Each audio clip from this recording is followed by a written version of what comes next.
सुप्रभात और आप सभी का स्वागत है इस 21 दिन के मॉर्निंग न्यूट्रिशन प्रोग्राम में। मुझे मालूम है कि आप में से कुछ लोग मॉर्निंग वॉक के निकलने की तैयारी कर रहे हैं और आप में से कुछ लोग ऑलरेडी मॉर्निंग वॉक में हैं और साथ ही में इस प्रोग्राम को देख भी रहे हैं। कोई शायद अपना फंक्शनल ड्रिंक बना रहा है और आप में से कुछ लोग ऐसे हैं जो ऑफिस जाने की तैयारी कर रहे हैं। और अगर आप मुंबई में हैं तो आप वोट देने की तैयारी करें कि आज मुंबई में वोटिंग है और वोट देना जरूरी है। ये आपका कर्तव्य है और आपकी जिम्मेदारी है। और इसी तरह से आपका हेल्थ और आपकी फैमिली का हेल्थ आपका कर्तव्य है और आपकी जिम्मेदारी है। आज 7वां दिन है इस प्रोग्राम का और पिछले 6 दिन में हमने देखा कि हेल्थ क्यों जरूरी है और इस पे आज ही क्यों काम करना जरूरी है, कब और क्या खाना जरूरी है और इनर क्लॉक के बारे में हमने समझा। और कल हमने काफी डिटेल में लाइफस्टाइल हैबिट और बॉडी क्लॉक के बारे में समझा, सर्कैडियन रिदम के बारे में। और हमने शेड के बारे में समझा, जहां पे हमने सुना कि एडिक्वेट स्लीप, एडिक्वेट हाइड्रेशन, एक बैलेंस डाइट, लगातार एक्सरसाइज और सप्लीमेंटेशन क्यों जरूरी है।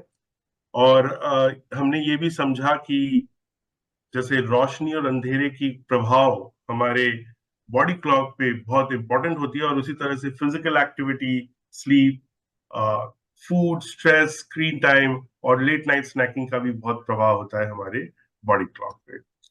सो मेरे लिए जो सबसे बड़ा चीज था, जो मेरी सबसे बड़ी लर्निंग थी, वो थी फिजिकल एक्सरसाइज में। मैं नॉर्मली ऑफिस से आता हूँ, उसके बाद शाम को वॉक के लिए जाता हूँ। कल हमने समझा कि सबसे बेहतर टाइम जो एक्सरसाइज का होता है वो या तो सुबह होता है या अर्ली इवनिंग में, नॉट लेट इवनिंग।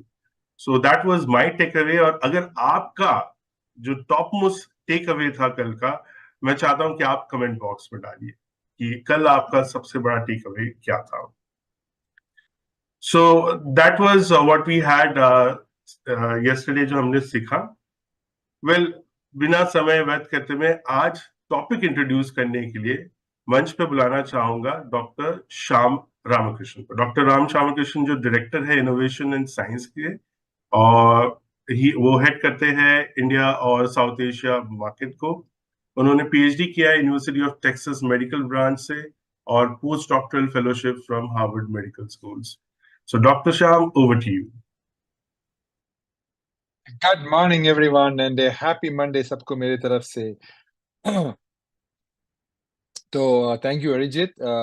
मैं आपको आज एक वेरी इंटरेस्टिंग बात करना चाहता हूँ।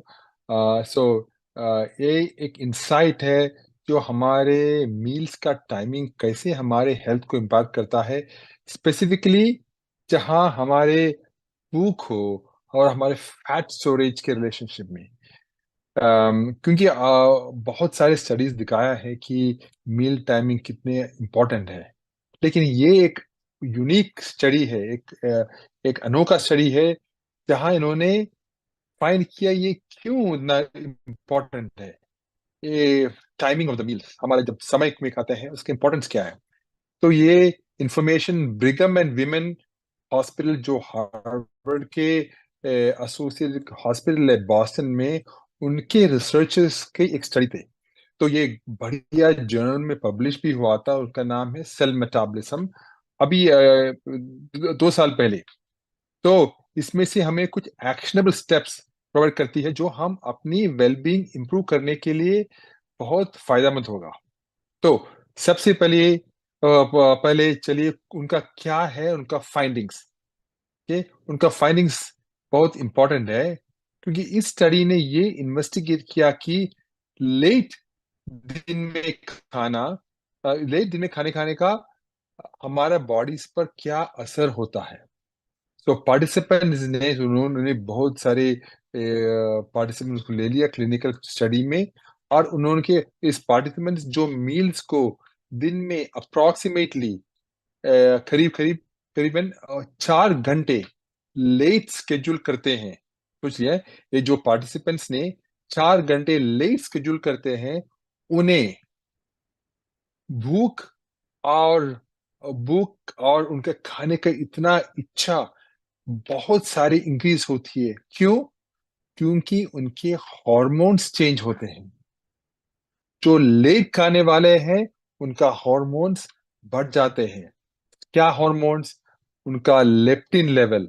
लेप्टिन क्या होता है? एक हार्मोन है जो हमको फुलनेस बताते हैं, हमारा दिल भर गया, हमारा पेट भर गया। वो हार्मोन बदला, उनका लेवल्स बदल जाते हैं। और दूसरी बात, कैलोरी का बर्निंग, जो हमारा कैलोरी जो हम खाते हैं और उसको बर्न करने के लिए हमारे माइटोकॉन्ड्रिया जैसा मशीन्स होते हैं, वो स्लो होती है। तो लेट खाने वालों का जो लेप्टिन हार्मोन और उनका कैलोरी बर्निंग भी स्लो होती है। तो एडिशनली उन्होंने क्या देखा कि उनका उनका चर्बी ले लिया, उनका चर्बी में उनका जीन्स देख लिया। और उन्होंने क्या, एक एक बहुत अमेजिंग फैट फाइंड किया, क्योंकि उनका वो जो जीन्स हैं जो हमारे फैट को स्टोरेज करते हैं, हम हमारे फैट को पकड़ कर रखते हैं और हमारे फैट को बढ़ाते हैं, वो भी बढ़ गया। राइट? और जो हमारे बॉडी का मैकेनिज्म है जो फैट को ब्रेक डाउन करते हैं, वो कम हो गया। देखो, लेट खाने का, सिर्फ 4 घंटे लेट खाने का जो शिफ्ट हमारे बॉडी का पूरा मेटाबॉलिज्म को चेंज कर देते हैं। तो अब इसका मतलब हमारे लिए क्या है? बिल्कुल क्लियर है। जब हम खाना खाते हैं, ये उतना इम्पोर्टेंट है जितना कि क्या खाते हैं और कब खाते हैं। तो अपनी हेल्थ को ऑप्टिमाइज करने और ओबेसिटी का रिस्क को रिड्यूस करने के लिए हमें कुछ गाइडलाइंस कंसिडर करनी चाहिए। तो क्या है गाइडलाइंस? दिन में पहले खाना खाओ। अपने मेन मील्स को जल्दी स्केड्यूल करने की कोशिश करो। ये हमारे हंगर हॉर्मोन्स को इफेक्टिवली रेगुलेट करने में बहुत मदद करते हैं और दिन भर अच्छी एनर्जी एक्सपेंडिचर सपोर्ट करता है। दूसरी चीज, कंसिस्टेंट मील टाइम्स मेंटेन करो। उनके मतलब क्या है? कि आपका ईटिंग का, खाने का स्केड्यूल फॉलो करो, हर दिन वही टाइम पर। तो ये कंसिस्टेंसी आपके बॉडी का हंगर और फुलनेस का सिग्नल्स को मैनेज करने में मदद करते हैं। ठीक? फिर तीसरी बात, बैलेंस डाइट प्रायोरिटाइज करो। ठीक? मील टाइमिंग के साथ साथ इंश्योर करो कि आपकी डाइट बैलेंस हो, जिसमें प्रोटीन से बड़े बड़े हो और फिर थोड़े हेल्थी फैट्स और थोड़े अच्छी कार्बोहाइड्रेट्स जैसे कि फाइबर के अच्छी तरह के पोर्शंस हो। तो ये ओवरऑल मेटाबॉलिक हेल्थ को सपोर्ट करती है। तो आप जब जब सुबह आपका भोजन होते हैं, मैंने देखा था कि मेरा मेरा इन लॉस भी ज्यादातर हाई कार्ब डाइट्स खाते हैं। मुझे पता है कि उनका उनका डाइट को इतना कार्ब्स है, उनका शुगर तो शूट होते ही जा रहे हैं। तो मैंने उनको उनका डाइट में भी इंट्रोड्यूस कर दिया हमारे ऑल प्लांट प्रोटीन। और मुझे पता है क्योंकि उनका प्रोटीन लेवल तो बहुत छोटा था। फिर फोर्थ, पोर्शन साइज मॉनिटर करो। पहले खाने खाने के साथ भी हमारे कितने खाते हैं, तो वो भी जरा माइंडफुल रहो, ताकि हम ओवर ईटिंग से बचे। राइट? जो वेट गेन को कंट्रीब्यूट कर सकती है। फिर फिफ्थ है, हाइड्रेट रखो। कभी कभी हमारी बॉडी थर्स्ट को हमारे हमारे हमको जो thirsty होते हैं, वो हंगर के साथ कंफ्यूज करती है। मुझे पता है कि यू नो मैं भी जब मैं thirsty है, मैं सोचते हैं कि मुझे भूख है, लेकिन मैं जो पानी पीते हैं, मेरा भूख निकल गया। क्योंकि हमारे बॉडी उतना उतना उतने ठीक से डिफरेंशिएट नहीं कर सकते कि क्या है, हमारी भूख है या पानी पीने का आस है। राइट? तो वो देखना है। तो पानी हाइड्रेशन बहुत इंपॉर्टेंट है। फिर लास्ट में मैंने ये बहुत सारे टीम टाइम बताए हैं कि स्लीप लो, अच्छी तरह स्लीप लो। पुअर स्लीप हंगर हॉर्मोन्स को डिस्टर्ब कर सकती है और लेट नाइट स्नैकिंग लीड कर सकती है। तो हम लेट जागे जागे रहे हो तो हमारे इच्छा होती है कि अरे हम एक स्नैक खाइए, फ्रिज ओपन करके ये खाइए वो खाइए, है? तो हर रात 7 to 9 घंटे की क्वालिटी स्लीप आपके लिए उसका एम रखो। तो कंक्लूजन में मैं यही बताना चाहता हूँ कि टाइमिंग हमारे डाइटरी हैबिट्स का एक क्रूशियल एलिमेंट है। जल्दी खाना और रेगुलर मील स्केड्यूल्स मेंटेन करने करके हम हेल्थियर लाइफस्टाइल की तरफ सिग्निफिकेंट स्टेप्स ले सकते हैं और ओबेसिटी का रिस्क को रिड्यूस कर सकते हैं। ठीक है, सो चलो माइंडफुल ईटिंग को अपनी डेली लीव्स को प्रायोरिटी बनाइए। यही था मेरा आज का सोच theme, and I am wishing a great week and a great Monday. Arijit, the stage is back to you. Thank you, Dr. Sham, for that wonderful thought for the day. Really, really deep, actually, and thank you so much for that. Well, दोस्तों, मैंने कहीं सुना था, क्योंकि doctor शाम अभी आदत के बारे में बता रहे थे और डेली हैबिट्स के बारे में, और मैंने कहीं सुना था कि आपकी आदत आपके लिए और आपके खिलाफ कंपाउंड कर सकती है। तो हर दिन छोटी छोटी चीज आप क्या करते हैं, बहुत इंपॉर्टेंट है। वेल, आगे यहाँ से बढ़ते हैं। और दोस्तों, जैसे कल हमने बात की बॉडी क्लॉक के बारे में, राइट, और आज हम समझेंगे इसी को और थोड़ा डिटेल में। और इसे समझाने के लिए मैं मंच पे बुलाना चाहूंगा सपना सरकार को। सपना जो बैचलर है इन आयुर्वेदा, उन्होंने पोस्ट ग्रेजुएट किया है इन डाइटेटिक और therapeutic nutrition from Jamia Hamdard, and वो एमवे से एसोसिएट है पिछले 7 साल से। और इनका एक ओवरऑल एक्सपीरियंस है हेल्थ और वेलनेस में करीब 12 साल से। Ladies and gentleman, help me welcome on stage सपना सरकार। Thank you so much, sir, and thank you, Dr. Shyam, for always making our mornings much more knowledgeable with all your insights and all your new researches. So, आप सभी को सादर नमस्कार और साथ में a very healthy and a happy gut morning to all of you. आप सभी का स्वागत है एक नए दिन, एक नए सप्ताह और एक नए सत्र में।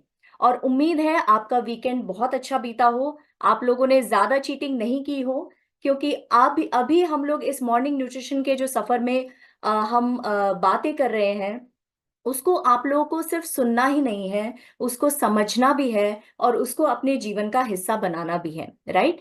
और आज का जो सत्र है, जिस न्यूट्रिएंट के बारे में हम बात करने वाले हैं, उसके बारे में हम बहुत बार चर्चा करते रहे हैं, लेकिन वो न्यूट्रिएंट आप सभी लोग गेस कर पाएंगे कि वो हम उसको बिल्डिंग ब्लॉक कहते हैं। और क्यों वो बिल्डिंग ब्लॉक कहते हैं, उसके बारे में हम आज विस्तार से चर्चा करेंगे। आज हम प्रोटीन के बारे में बात करने वाले हैं। तो मुझे थोड़ा सा समय दीजिए, मैं अपनी स्क्रीन शेयर करूं।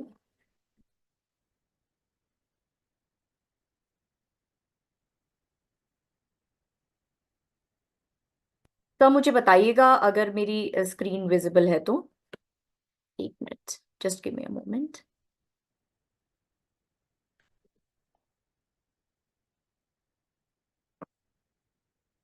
सो विजिबल है मेरी स्क्रीन?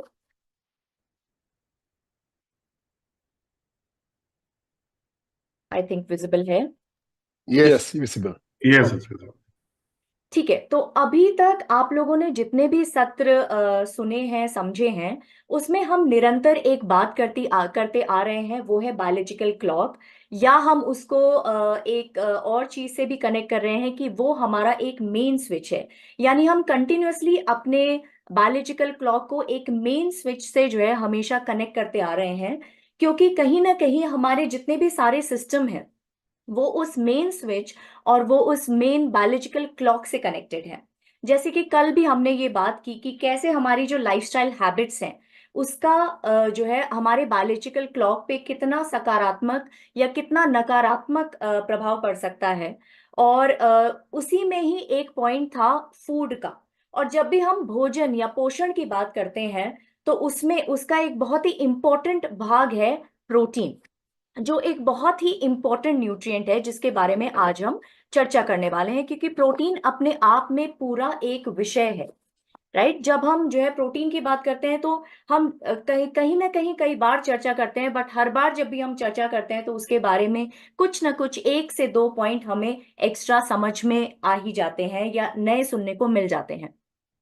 तो चलिए, आप लोगों से एक प्रश्न से शुरुआत करती हूँ कि क्या आप प्रोटीन के बिना अपने जीवन की कल्पना कर सकते हैं या अपने अस्तित्व की कल्पना कर सकते हैं? क्या आप ये मानते हैं कि हम सभी लोग प्रोटीन के बने हैं?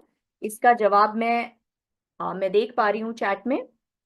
ममता जी ने बोला है यस, सत्या जी ने भी बोला है यस।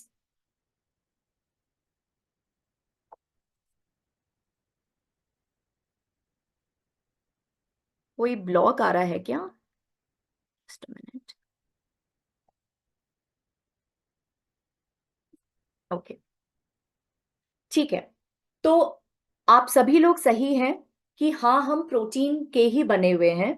काफी लोग मिक्स्ड रिएक्शंस आ रहे हैं, तो चलिए मैं आपको एक एग्जांपल देती हूँ कि अगर आप अपने शरीर में सिर्फ पानी और फैट रखें तो क्या आप अपने शरीर की कल्पना कर सकते हैं? बिकॉज उसके अलावा बाकी जो कुछ भी है वो प्रोटीन का बना हुआ है।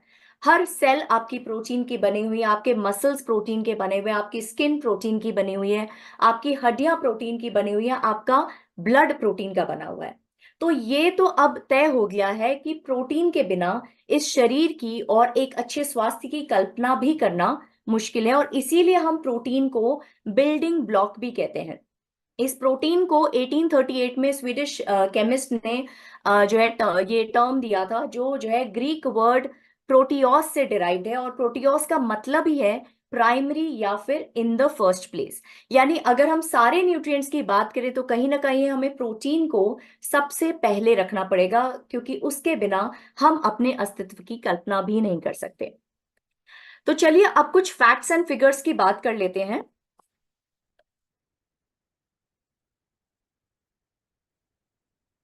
अ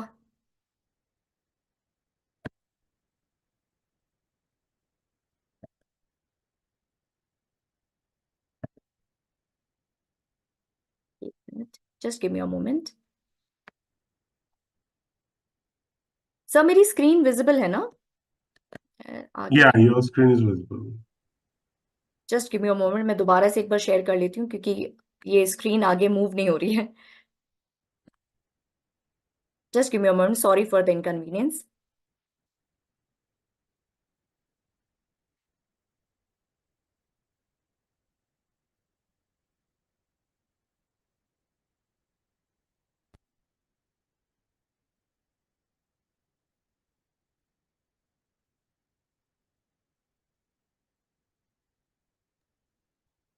राइट, तो अब चलिए थोड़े से फैक्ट्स एंड फिगर्स की बात कर लेते हैं, वो भी इंडिया के परिप्रेक्ष्य में, और हम बात कर रहे हैं अवेयरनेस के तौर पे।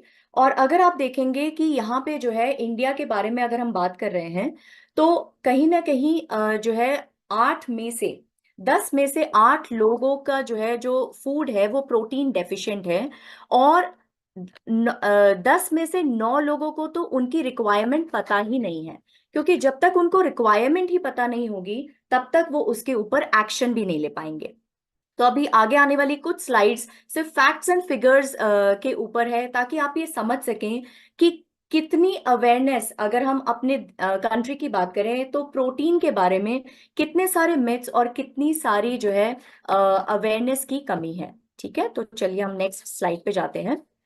तो यहाँ पे IMRB ने जो है 2017 में जो है एक सर्वे किया था, जिसमें सैंपल साइज 1260 था, जिसमें 59% वेजिटेरियन लोग थे एंड 41% जो है, सॉरी 59% नॉन वेजिटेरियन लोग थे और 41% वेजिटेरियन थे, जिसमें से 75% अपनी प्रोटीन रिक्वायरमेंट को लेके कंप्लीटली अवेयर थे, और उसमें से भी 88% का जो प्रोटीन इंटेक था वो उनकी रिक्वायरमेंट से काफी कम था। अगर हम रीजन वाइज बात करें प्रोटीन की अवेयरनेस के बारे में, तो आप देख पा रहे हैं कि नॉर्थ में प्रोटीन के विषय में जो अवेयरनेस है वो सिर्फ 2% है, साउथ में 13% है, वेस्ट में 27% है, और ईस्ट में 89% के आसपास है। तो कहीं ना कहीं ये फैक्ट्स एंड फिगर्स थोड़ा सा चिंताजनक है कि हमें अभी अवेयरनेस ही नहीं है, और इस वजह से हमारे जो डाइट में प्रोटीन का जो पोजीशन होना चाहिए वो काफी कम है। अभी ये जो हम फैक्ट्स एंड फिगर्स की बात कर रहे हैं, ये हम अर्बन रिच इंडिया की बात कर रहे हैं। क्यों यहाँ पे हम एम्फसाइज कर रहे हैं अर्बन रिच इंडिया की? क्योंकि अगर हम पूरी जनसंख्या की बात करें तो हम ये कह सकते हैं कि शायद काफी जनसंख्या को अवेयरनेस नहीं है, बिकॉज वो उतने एजुकेटेड नहीं है, या उनकी जो है जितने उसके बारे में जो एजुकेट होने के जो फोरम्स हैं उस तक पहुंच नहीं है, या फिर अफोर्डेबिलिटी नहीं है। लेकिन ये जो स्लाइड है, ये जो है basically 73% of urban rich India is protein deficient, जहां पे हम ये देख सकते हैं कि जो अर्बन रिच इंडिया है उसके पास सारे रिसोर्सेज हैं अवेयरनेस इकट्ठा करने के, उसके पास अफोर्डेबिलिटी है, उसके पास ये जानकारी इकट्ठा करने के सारे संसाधन हैं कि कौन से सोर्सेज प्रोटीन रिच हैं, कौन से सोर्सेज नहीं। बट फिर भी अगर आप देखेंगे 73% of urban rich India is protein deficient, और उसमें से 62% जो है प्रेग्नेंट वुमेन और लेक्टेटिंग वुमेन भी जो है प्रोटीन डेफिशिएंसी फेस कर रही हैं। और अगर हम देखें कि अगर प्रेग्नेंट वुमेन और लेक्टेटिंग वुमेन भी प्रोटीन डेफिशिएंसी फेस कर रही हैं, तो सोचिए हमारी आगे आने वाली पीढ़ी की ग्रोथ एंड डेवलपमेंट पर भी उसका विपरीत प्रभाव पड़ेगा। भले ही वो वर्किंग वुमेन हो, होम मेकर्स हो, या फिर पुरुष हो जो अपने परिवारों के साथ रहते हैं, सभी में कहीं ना कहीं 70 से 80% की प्रोटीन की कमी देखी गई है। तो यहाँ पे अगर हम बात करें कि अर्बन वेल ऑफ इंडिया में 73% जो डाइट है वो प्रोटीन डेफिशिएंट है, और 93% को अपनी आइडियल प्रोटीन रिक्वायरमेंट का पता ही नहीं है, राइट। और जब हम जो है प्रोटीन की बात करते हैं तो मोस्टली नॉन वेजिटेरियन ये एक सोच रखते हैं कि हम क्योंकि नॉन वेजिटेरियन है तो हमें प्रोटीन की डेफिशिएंसी हो ही नहीं सकती। तो अगर आप यहाँ पे फैक्ट्स एंड फिगर्स देख रहे हैं तो 84% वेजिटेरियन डाइट्स प्रोटीन डेफिशिएंट है, और 65% के आसपास नॉन वेजिटेरियन डाइट्स भी सफिशिएंट प्रोटीन में डेफिशिएंट हैं, राइट। 97% प्रेग्नेंट वुमेन को पता ही नहीं है कि उनकी एक्चुअली प्रोटीन रिक्वायरमेंट है क्या, राइट। तो इस स्लाइड से हमें ये समझ में आ रहा है कि हम अगर overall urban well of India की भी बात करें तो कहीं ना कहीं वो भी प्रोटीन डेफिशिएंट के कगार पे खड़े हैं। अब ये क्यों हो रहा है? जहां तक हम प्रोटीन सोर्सेस की बात करें तो ओवरऑल एक अनअवेयरनेस है, एक अवेयरनेस की कमी डेफिनेटली है, बिकॉज उसके बारे में बहुत सारे मिथ्स भी हैं। तो सबसे पहला तो मिथ है कि आप जो है जो प्रेग्नेंट एंड लेक्टेटिंग वुमेन है उनको ये लगता है कि अगर हम जैसे हम प्रेग्नेंट हैं या लेक्टेशन फेज में हैं, तो अगर हम बहुत सारे फ्रूट्स एंड वेजिटेबल्स खा रहे हैं तो उससे हमारी प्रोटीन की कमी पूरी हो जा रही है, जो एक पूरी तरह से गलत अवधारणा है। दूसरी तरफ कुछ लोग सोचते हैं कि हाँ, मैं समझ रही हूँ आपके लिए विश्वास करना थोड़ा मुश्किल है, क्योंकि आप हमसे जुड़े हुए हैं और आपको पता है कि प्रोटीन के सोर्सेस क्या है, प्रोटीन की इंपॉर्टेंस क्या है। बट अगर ग्राउंड रियलिटी में जाएंगे तो आपको ये सारे सवाल डेफिनेटली दिखाई देंगे, या लोग ये पूछते हुए सुनाई देंगे आपको कि हम तो बहुत सारा ग्रीन लीफी वेजिटेबल खाते हैं, या हम बहुत सारा फ्रूट्स एंड वेजिटेबल्स खाते हैं, तो फिर क्यों हमें प्रोटीन अलग से लेने की जरूरत है। और तीसरी चीज कि जैसे हम प्रोटीन रिच डाइट की बात करते हैं या प्रोटीन के बारे में बात करते हैं, तो एक अवधारणा है सबके मन में कि अगर हम प्रोटीन खाएंगे तो वो हमारी हेल्थ के लिए बुरा है, भले ही वो हमारी किडनी से रिलेटेड है, भले ही हमें यूरिक एसिड हो सकता है या हमारी किडनी खराब हो सकती है, या फिर अगर हम बहुत ज्यादा प्रोटीन खाएंगे तो उनके दिमाग में है कि इसका मतलब है कि सारे नॉन वेजिटेरियन सोर्सेस हमें ज्यादा खाने पड़ रहे हैं पड़ेंगे, जिसकी वजह से हमारा कोलेस्ट्रॉल लेवल वगैरह बढ़ सकता है। तो इन्हीं सब बातों को के प्रति अवेयरनेस, इन्हीं सब बातों के बारे में और चर्चा करने के लिए हम इस सत्र को आगे बढ़ाते हैं। तो चलिए सबसे पहले समझते हैं कि ये प्रोटीन है क्या, राइट। तो प्रोटीन बेसिकली बहुत कॉम्प्लेक्स मॉलिक्यूल है, और जिसको हम building blocks of the body कहते हैं। ये जब हम प्रोटीन खाते हैं तो बॉडी आपकी बॉडी उसको उसी तरह से एब्जॉर्ब नहीं कर सकती है, तो ये ब्रेक डाउन होती है अपनी स्मॉलेस्ट यूनिट में, जिसको हम अमीनो एसिड कहते हैं। तो यानी डाइजेशन के बाद आपके ब्लड में जो प्रोटीन जाता है वो अमीनो एसिड के फॉर्म में जाता है। जैसे जब हम कार्बोहाइड्रेट खाते हैं तो ग्लूकोज के फॉर्म में जाता है, जब हम फैट्स खाते हैं तो फैटी एसिड के फॉर्म में जाता है। वैसे ही जब हम प्रोटीन खाते हैं तो डाइजेशन के बाद ये ब्लड में हमारे अमीनो एसिड में के फॉर्म में अब्सॉर्ब होता है। अब ये अमीनो एसिड आप समझ लीजिए बिखरे हुए मोती हैं, राइट। जब ये जो है ब्लड में आपके डिफरेंट स्ट्रक्चर्स को बनाने के लिए इन मोतियों को अलग अलग सीक्वेंस में कई सारे अमीनो एसिड के अलग अलग अमीनो एसिड मिलके अलग अलग सीक्वेंस में मिलके आपकी बॉडी में जाके अलग अलग तरह के प्रोटीन के स्ट्रक्चर बनाते हैं। आप देखिए कितनी वैरायटी है आपकी बॉडी में प्रोटीन के फॉर्म में। आपके पास मसल के फाइबर्स हैं, आपके पास हीमोग्लोबिन के फॉर्म में जो है ट्रांसपोर्टिंग प्रोटीन है, आपके पास स्किन के फॉर्म में जो है कोलाजन इलास्टिन है। तो इनके स्ट्रक्चर्स बहुत ज्यादा डिफरेंट है और ये डिपेंड करता है कि ये जो अमीनो एसिड है ये किस सीक्वेंस में जुड़े हुए हैं, किन किन अमीनो एसिड के कॉम्बिनेशन में बने हुए हैं, और इसी तरह से ये आपकी बॉडी में अलग अलग तरह के प्रोटीन के स्ट्रक्चर्स बनाते हैं। चलिए अब थोड़ा सा इसका जो है मेटाबॉलिज्म समझ लेते हैं। तो जैसे हम किसी भी फॉर्म में डाइटरी प्रोटीन्स खाते हैं, वो भले प्लांट बेस्ड है एनिमल बेस्ड है, तो सबसे पहला जो उसका वो ब्रेक डाउन होते हैं वो बेसिकली स्टमक में होता है।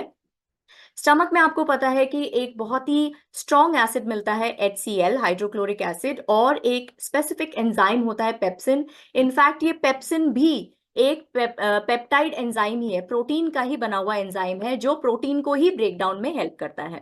तो स्टमक में जाके जो है ये प्रोटीन का ब्रेक डाउन होता है, वहां से फिर वो स्मॉल इंटेस्टाइन में जाता है, जहाँ पे प्रोटीज एंजाइम की सहायता से ये फर्दर स्मॉल पेप्टाइड्स और अमीनो एसिड में कन्वर्ट होता है, और वहां से वो ब्लड स्ट्रीम में जाता है। और फिर ये डिफरेंट अमीनो एसिड अलग अलग कॉम्बिनेशन में, अलग अलग स्ट्रक्चर में, अलग अलग सीक्वेंस में जाके आपके बॉडी के डिफरेंट प्रोटीन स्ट्रक्चर्स को बनाने का काम करते हैं।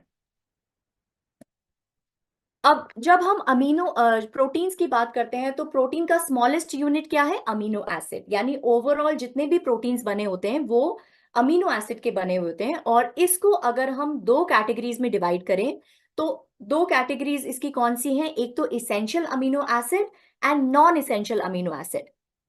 तो क्या आप समझते हैं कि अगर नॉन इसेंशियल अमीनो एसिड जो टर्मिनोलॉजी है वो कह रही है नॉन इसेंशियल, तो क्या ये हमारी बॉडी के लिए जरूरी नहीं है?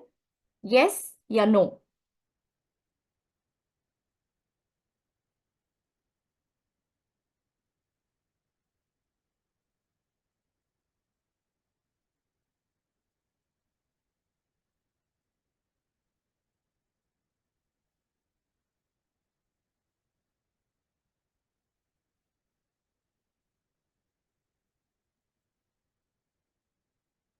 ठीक है, मैं देख पा रही हूँ कि कुछ लोग नो कह रहे हैं, कुछ लोग यस कर रहे हैं। तो मैं यहाँ पे थोड़ा सा ये क्लियर कर दूं कि जब हम इसेंशियल और नॉन इसेंशियल अमीनो एसिड की बात करें तो ऐसा नहीं है कि नॉन इसेंशियल अमीनो एसिड हमारी बॉडी के लिए जरूरी नहीं है।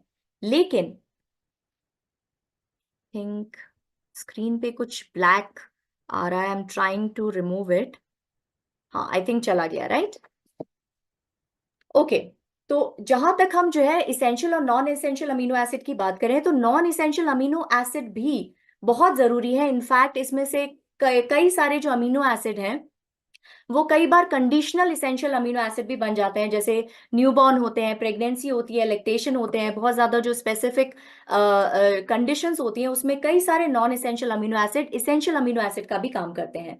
लेकिन अच्छी बात क्या है कि आपकी बॉडी इसको बनाने के लिए पूरी तरह से काबिल है। तो इसीलिए इसेंशियल अमीनो एसिड हमारे लिए बहुत जरूरी हो जाते हैं, क्योंकि ये हमारी बॉडी बना नहीं पाती है, और इसीलिए हमें इसको डाइट से लेना बहुत जरूरी है। इसीलिए हम इसको इसेंशियल अमीनो एसिड कहते हैं। तो इसेंशियल अमीनो एसिड और नॉन इसेंशियल अमीनो एसिड दोनों ही जरूरी हैं। लेकिन इसेंशियल अमीनो एसिड की जरूरत को पूरा करने के लिए हमें अपने फूड पे ज्यादा डिपेंडेंट रहना पड़ता है, क्योंकि इसको हमारी बॉडी नहीं बना पाती है। ठीक है। तो जब हम प्रोटीन्स की बात कर रहे हैं तो इसके फंक्शंस को भी थोड़ा सा समझ लेते हैं।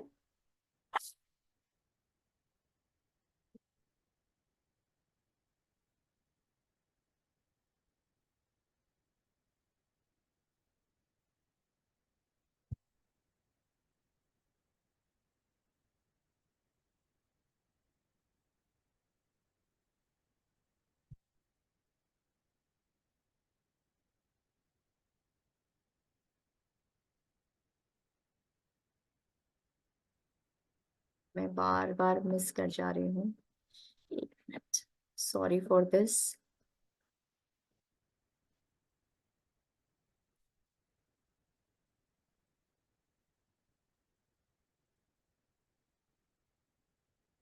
ठीक है।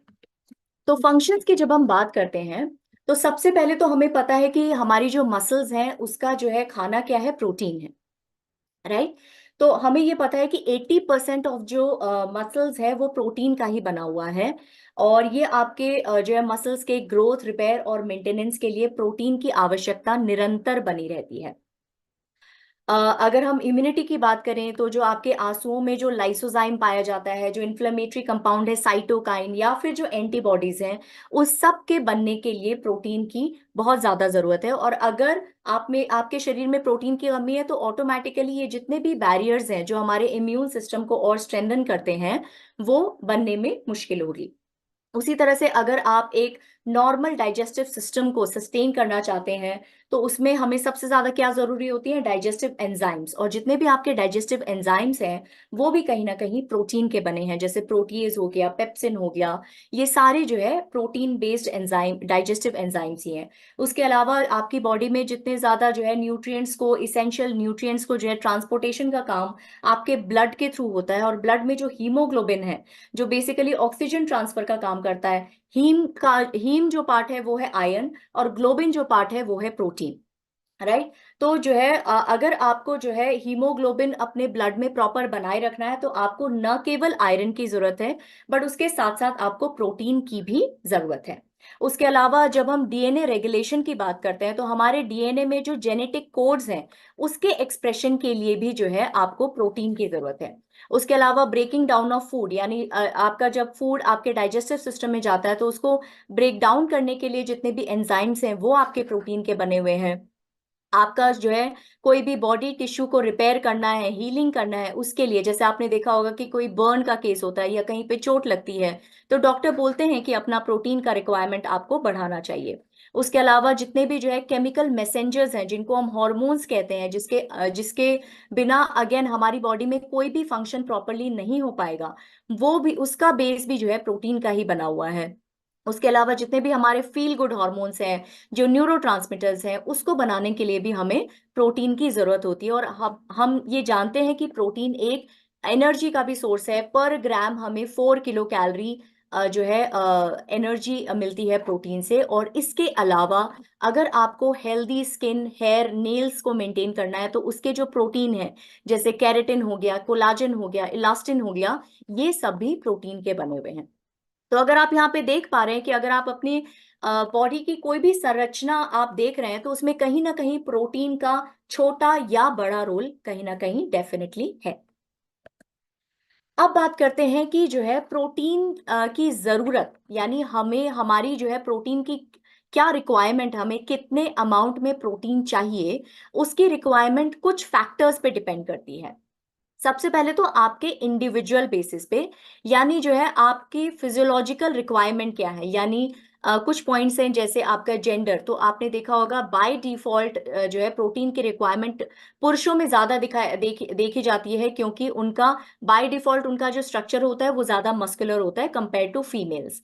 जब हम एज की बात करते हैं तो एज वाइज भी अगर आप देखेंगे तो आपकी प्रोटीन की रिक्वायरमेंट चेंज होती रहती है। जब आप ग्रो कर रहे हैं, जब आप बच्चे हैं, अडोलेसेंट हैं, फिर आप एडल्ट फेज में आते हैं जहां पे आपको अपने मसल मेंटेनेंस के लिए प्रोटीन की जरूरत होती है। और जब आप ओल्ड एज में जाते हैं जहां पे आपका जो मसल मास है वो धीरे धीरे डिटोरेट हो रहा है, तो अगर आप देखेंगे जीवन के हर फेज में आपकी प्रोटीन की रिक्वायरमेंट डिफरेंट होगी, बट प्रोटीन की रिक्वायरमेंट डेफिनेटली होगी। उसके अलावा जो तीसरा पॉइंट है वो है फिजिकल एक्टिविटी, यानी आपका फिजिकल एक्टिविटी का स्टेटस क्या है। आप स्ट्रेंथ ट्रेनिंग कर रहे हैं, उसकी फ्रीक्वेंसी क्या है, आप रेजिस्टेंस ट्रेनिंग कर रहे हैं, आपकी इंटेंसिटी क्या है। तो उन सब बिंदुओं के बेसिस पे भी जो है आपकी प्रोटीन की रिक्वायरमेंट कम या ज्यादा हो सकती है। और last but not the least आपका हेल्थ स्टेटस, आप हेल्दी इंडिविजुअल है या आपको कोई क्रॉनिक डिजीज है, क्रिटिकल डिजीज है, प्रेगनेंसी फेज में है, लैक्टेशन में है, माल न्यूट्रिशन है, किसी तरह का ट्रॉमा हुआ है, कोई सर्जरी आपको हुई है, तो उस हिसाब से भी आपकी प्रोटीन की रिक्वायरमेंट डिपेंड करती है कि आपकी बॉडी, आपके शरीर को कितना प्रोटीन चाहिए। उसके अलावा जब हम दूसरी चीज क्या आती है, प्रोटीन की क्वालिटी, कि सिर्फ क्वांटिटी ही नहीं, अगर आप सही क्वालिटी का प्रोटीन नहीं ले रहे हैं तो वो भी जो है उसके ऊपर डिपेंड करेगा कि आपको कितना प्रोटीन रिक्वायर्ड है on a day to day basis. तो प्रोटीन की क्वालिटी दो बिंदुओं पे मेनली फोकस्ड है। सबसे पहले तो आपका अमीनो एसिड प्रोफाइल, यानी आप जो प्रोटीन चूज कर रहे हैं उसमें आपके 9 इसेंशियल अमीनो एसिड प्रेजेंट हैं कि नहीं है। इसका मतलब द क्वालिटी ऑफ प्रोटीन, क्या वो प्रोटीन कंप्लीट प्रोटीन है या नहीं है। और दूसरा, आप प्रोटीन की क्वालिटी कैसे असेस कर सकते हैं, आपके पिडिका स्कोर से। जो है इसका जो फुल फॉर्म है वो है protein digestibility corrected amino acid score. ये एक मेथड है इवैल्यूएट करने का कि प्रोटीन की क्वालिटी कैसी है, यानी उसका अमीनो एसिड प्रोफाइल कैसा है, और उसकी डाइजेस्टिबिलिटी कैसी है, यानी जो हम अमीनो एसिड प्रोफाइल बोल रहे हैं कि इस प्रोटीन में है, क्या वो पूरी तरह से आपकी बॉडी में डाइजेस्ट और एब्जॉर्ब हो पा रहा है कि नहीं हो पा रहा है। और पिडिका स्कोर मैक्सिमम स्कोर क्या हो सकता है, 1, राइट। तो ये इन दो बेसिस पे आप ये डिसाइड कर सकते हैं कि आपको डेली बेसिस पे कितना प्रोटीन का रिक्वायरमेंट है। तो चलिए अब हम जो है बात कर लेते हैं कि आपकी डेली की रिक्वायरमेंट कैसी है, कितनी होनी चाहिए। सपना, just before सपना that, countdown menu coming up, वहाँ पर ये 3 dots कर हैं, रही उस हूँ, पे लेकिन जाकर उसके बाद ना सर मैं स्लाइड वो नहीं कर पा रही हूँ, वो मूव नहीं कर पा रही हूँ आगे।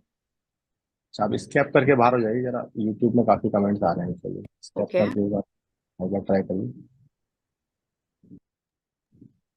Let Mohit or somebody run the deck and Sapna can say slide change and we can probably do that.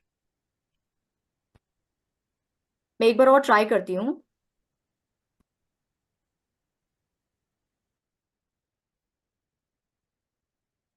देख पा रहे हैं आप, बट उसके बाद में स्लाइड आगे नहीं मूव कर पा रही हूँ। I am so sorry. Okay, now it's working. But I'm not able to move the slide further. That is the problem. Oh, एक मिनट सपना, मैं शेयर कर देता हूँ। Okay.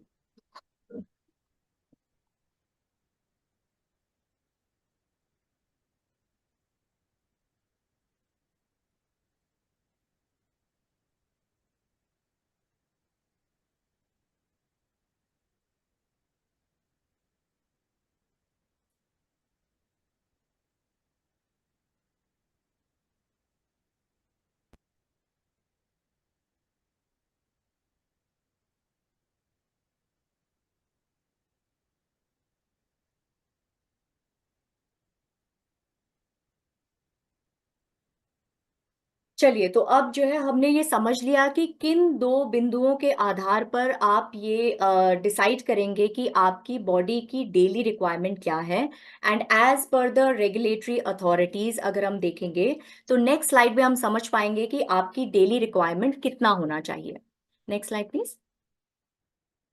तो यहाँ पे आप देखिए कि आपकी प्रोटीन की रिक्वायरमेंट, जैसे हमने कहा कि फिजिकल एक्टिविटी पे डिपेंड करती है, जेंडर पे डिपेंड करती है, तो यहाँ पे फिजिकल एक्टिविटी के हिसाब से बताया हुआ है कि आपकी डेली की प्रोटीन की रिक्वायरमेंट कितनी है। तो अगर आप यहाँ पे देखेंगे कि सेडेंट्री इंडिविजुअल के हिसाब से 0.8 ग्राम पर केजी बॉडी वेट, अगर आप जो है एथलेटिक एक्टिविटीज में इन्वॉल्व हैं तो 1.1 टू 1.4 ग्राम पर केजी बॉडी वेट, अगर आप एंड्योरेंस एथलीट हैं तो 1.2 टू 1.4 ग्राम पर केजी बॉडी वेट, और अगर आप वेट लिफ्टिंग या स्ट्रेंथ ट्रेनिंग में इन्वॉल्व हैं तो 1.2 टू 1.6 ग्राम पर केजी बॉडी वेट के हिसाब से आपकी प्रोटीन रिक्वायरमेंट होनी चाहिए। बट दुख की बात यह है कि हम उतना भी नहीं अपनी जरूरत के हिसाब से उतना भी कंप्लीट नहीं कर पा रहे हैं। तो इसके बाद बात आती है कि हमने समझ लिया कि हमारी प्रोटीन की रिक्वायरमेंट है क्या। अब दूसरा सवाल आता है कि when to consume protein in the day. तो आपको क्या लगता है कि प्रोटीन कब कंज्यूम करना सबसे अच्छा रहेगा? आपसे ये जवाब जानना चाहूंगी।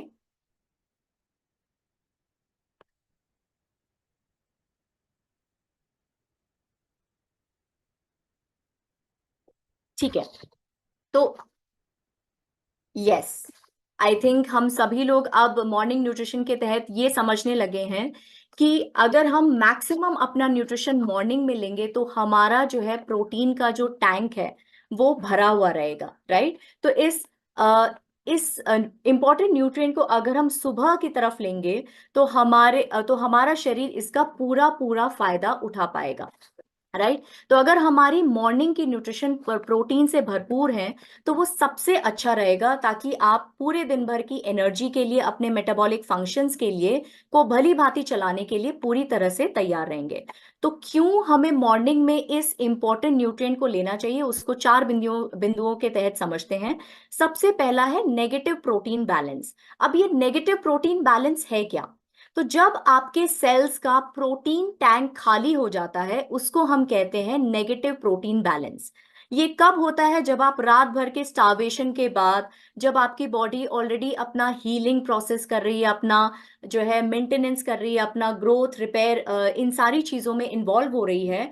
तो क्या हो रहा है कि हर सेल में जो प्रोटीन है वो यूज हो जा रहा है, जितने भी अमीनो एसिड हैं वो यूटिलाइज हो गए हैं। और सुबह इस प्रोटीन की कमी को पूरा करने के लिए आपको मॉर्निंग में प्रोटीन रिच ब्रेकफास्ट लेना बहुत आवश्यक हो जाता है, राइट। ताकि आपके जो मेटाबॉलिक फंक्शंस हैं उसके लिए आपके सेल्स के पास सफिशिएंट क्वांटिटी में प्रोटीन पूरी तरह से हो। दूसरी चीज, ये डेफिनेटली अगर आप मॉर्निंग में प्रोटीन ले रहे हैं तो ये आपके मेटाबॉलिक रेट को बूस्ट करता है, बिकॉज आपको पता है कि रात की तरफ आपका मेटाबॉलिज्म कंपैरेटिवली स्लो होता है और दिन की तरफ आपका मेटाबॉलिज्म कंपैरेटिवली हाई रहता है। साथ में आपको पता है कि प्रोटीन जो है आपके मसल मास को जो है इम्प्रूव करने के लिए, उसको स्ट्रेंथन करने के लिए जो है यूटिलाइज होता है। और जितना आपका हायर मसल मास रहेगा उतना आपका मेटाबॉलिज्म बूस्टेड रहेगा। तो कहीं ना कहीं ये आपके मेटाबॉलिक रेट को भी बूस्ट करने में हेल्पफुल रहता है।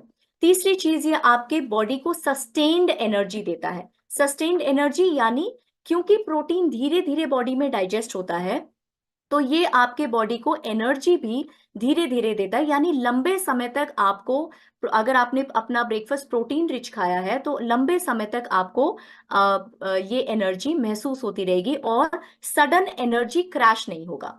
And last but not the least, higher thermic effect. तो अगर आप देखेंगे कार्बोहाइड्रेट और फैट के कंपैरेटिव में जो प्रोटीन का जो थर्मिक इफेक्ट है वो काफी ज्यादा है। इनफैक्ट 25 to 30% आपका प्रोटीन का थर्मिक इफेक्ट ज्यादा है। अब थर्मिक इफेक्ट है क्या, तो इसको मैं एक एग्जांपल से समझाती हूं कि मान लीजिए आपने 100 कैलोरी का एक कोई फूड खाया है, प्रोटीन रिच फूड खाया है, लेकिन आपकी बॉडी को मिलते समय वो सिर्फ 75 कैलोरी मिलेगा, बिकॉज 25 कैलोरी आपकी बॉडी ने ऑलरेडी यूज कर ली है उस प्रोटीन को डाइजेस्ट करने के लिए।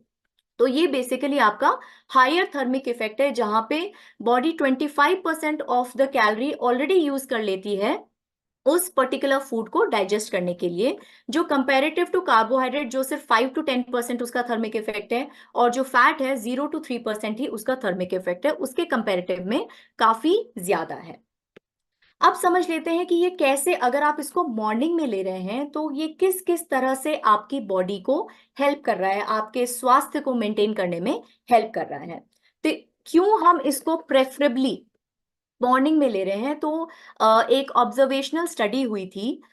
ये मसल मास को इम्प्रूव करता है, इसके बारे में एक ऑब्जर्वेशनल स्टडी हुई थी जहां पे जो सब्जेक्ट्स उनको 2 ग्रुप्स में डिवाइड किया गया था। पहले ग्रुप को जो है ब्रेकफास्ट में ज्यादा प्रोटीन दिया गया और दूसरे ग्रुप को डिनर में ज्यादा प्रोटीन दिया गया। तो कुछ समय पश्चात ये देखा गया कि जो है जिस ग्रुप ने ब्रेकफास्ट में ज्यादा प्रोटीन लिया है उनका muscle volume comparative to other group ज्यादा था और उनका जो ग्रिप स्ट्रेंथ था वो भी ज्यादा था। इसी के साथ में एक और जो है स्टडी हुई थी 2016-2018 में कोरिया में, जहां पे ये देखा गया कि इनफैक्ट प्लांट बेस्ड प्रोटीन का भी जो है ग्रिप स्ट्रेंथ को हाई करने में एक बहुत मेजर रोल है, इनफैक्ट एक पॉजिटिव इम्पैक्ट है। तो ओवरऑल अगर आप ब्रेकफास्ट अपना प्रोटीन रिच रख रहे हैं तो वो आपके मसल मास को इम्प्रूव कर रहा है, ये इस स्टडी से जो है प्रूव हो गया। और साथ ही वो आपको क्या दे रहा है, आपके मेटाबॉलिज्म ऑप्टिमल हो रहा है, यानी आपका मेटाबॉलिज्म अपने मैक्सिमम लेवल पे काम कर रहा है, आपका मेटाबॉलिक हेल्थ इंप्रूव हो रहा है, आपकी फिटनेस इंप्रूव हो रही है और आपकी overall over the period of time आपकी जो क्वालिटी ऑफ लाइफ है वो भी इंप्रूव्ड दिखाई देगी। ठीक है, अब चलते हैं नेक्स्ट पॉइंट की, अगर आप मॉर्निंग में लेते हैं प्रोटीन तो ये कैसे आपके वेट मैनेजमेंट को इंप्रूव करता है। तो अगर हम वेट मैनेजमेंट की बात करें तो हम सभी ये जानते हैं कि जब भी हम एक प्रोटीन रिच ब्रेकफास्ट लेते हैं तो वो हमारे सटाइटी वैल्यू को इम्प्रूव करता है, क्योंकि जब भी हम प्रोटीन लेते हैं और स्पेशली अगर हम मॉर्निंग में ले रहे हैं तो वो हमारे सटाइटी वैल्यू को इम्प्रूव करता है। इनफैक्ट ये भी देखा गया कि अगर आप प्रोटीन के साथ फाइबर का कॉम्बिनेशन करते हैं तो वो आपके सटाइटी को मैक्सिमम बढ़ा के देता है। स्टडीज के तहत ये देखा गया है कि अगर आप प्रोटीन रिच ब्रेकफास्ट लेते हैं तो वो आपकी क्रेविंग को भी 60% तक कम करता है। तो कहीं ना कहीं जब आपकी क्रेविंग्स कम होगी, आप लंबे समय तक जो है फुल महसूस करेंगे, तो ऑटोमेटिकली आपकी जो चॉइसेस हैं, फूड की चॉइसेस हैं, वो बेहतर होती जाएंगी, जो आपको इनडायरेक्टली वेट मैनेजमेंट में हेल्प करेंगी। दूसरी चीज, जब जो है आप प्रोटीन रिच ब्रेकफास्ट लेते हैं तो वो आपके मेटाबॉलिक रेट को कंपैरेटिवली हाई करता है। इनफैक्ट ये देखा गया है कि जब आप प्रोटीन का जो है इस्तेमाल मॉर्निंग में सबसे ज्यादा करते हैं तो उसका जो एनर्जी बर्निंग कैपेसिटी है वो ऑलमोस्ट दुगना हो जाता है। और इन दो बिंदुओं की वजह से हम ये समझ सकते हैं कि अगर आप मॉर्निंग में अपना न्यूट्रिशन प्रोटीन रिच रख रहे हैं तो वो आपको एक इफेक्टिव वेट मैनेजमेंट भी देने में मदद करेगा या सहायक होगा। तो अब ये समझ में आ गया कि आपके जो है मसल मास को इम्प्रूव करता है, आपके जो है वेट मैनेजमेंट में एक इफेक्टिव बहुत इफेक्टिव है। तीसरा पॉइंट, ये कैसे हमें मदद करता है, बेटर मेंटल हेल्थ की तरफ। तो आपने देखा होगा कि, अगर आप समझें इस बात को, कि ब्रेन आपकी डेली एनर्जी का 20% तक कंज्यूम करता है। तो अगर आपको एक बेटर मेंटल हेल्थ चाहिए, अगर आपको दिन भर में बेटर फोकस चाहिए, आपका मूड बेटर होना चाहिए, आपकी प्रोडक्टिविटी अच्छी रहे, तो उसके लिए बहुत जरूरी है कि आपका जो प्रोटीन का टैंक है वो मॉर्निंग में फुल रहना चाहिए, राइट? ताकि आपके जो उससे जो आपके जो एनर्जी लेवल है वो लंबे समय तक अच्छे रहें। इनफैक्ट जो है आप ये भी समझें कि जब आप प्रोटीन रिच ब्रेकफास्ट लेते हैं तो उससे आपके जो इंसुलिन स्पाइक्स हैं वो सडन इंसुलिन स्पाइक्स नहीं होते हैं, जिसकी वजह से आपके ब्लड में जो ग्लूकोज लेवल है वो लंबे समय तक स्टेबल रहता है। जब लंबे समय तक ग्लूकोज लेवल स्टेबल रहेगा तो ऑटोमेटिकली वो आपको सस्टेन्ड एनर्जी देता रहेगा। एंड हम सभी ये जानते हैं कि प्रोटीन को डाइजेस्ट होने में थोड़ा टाइम लगता है, क्योंकि ये स्टमक से धीरे धीरे डाइजेशन की इंटेस्टाइन में जाता है और वहां से धीरे धीरे ब्लड में आता है। तो जब इसका डाइजेशन स्लो होगा, इसका जो है एनर्जी जो अमीनो एसिड आ रहे हैं वो आपके ब्लड में धीरे धीरे आएंगे, आपके शुगर लेवल स्टेबल रहेंगे, आपके एनर्जी लेवल भी स्टेबल रहेंगे। इससे क्या होगा, आपके जो है परफॉर्मेंस इंप्रूव होगी, मूड अच्छा रहेगा, आपका दिन भर जो अलर्टनेस है वो अच्छा रहेगा और ओवरऑल आपकी प्रोडक्टिविटी अच्छी रहेगी। इसमें एक बिंदु और जोड़ने की कोशिश कर रही हूं यहाँ पे, कि जो आपके न्यूरोट्रांसमीटर हैं, जैसे आपका गाबा हो गया, गामा अमीनोब्यूटारिक एसिड, या आपका डोपामिन जिसको हम फील गुड हॉर्मोन्स कहते हैं, उनके बनने के लिए भी प्रोटीन की जरूरत है, स्पेसिफिक अमीनो एसिड की जरूरत है। इसीलिए आपका मॉर्निंग में प्रोटीन का टैंक फुल होना बहुत बहुत जरूरी है।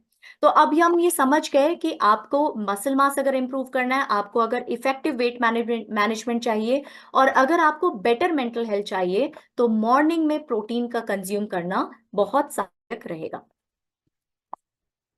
अब हमें ये समझ में आ गया कि हमको कब खाना है, कितना खाना है, कब खाना है। लेकिन अब हमें ये भी समझना है कि क्या हमें अब ये सवाल आता है कि क्या पूरे दिन भर का प्रोटीन हमें एक बार में खा लेना चाहिए या पूरे दिन भर में बांट बांट कर खाना चाहिए।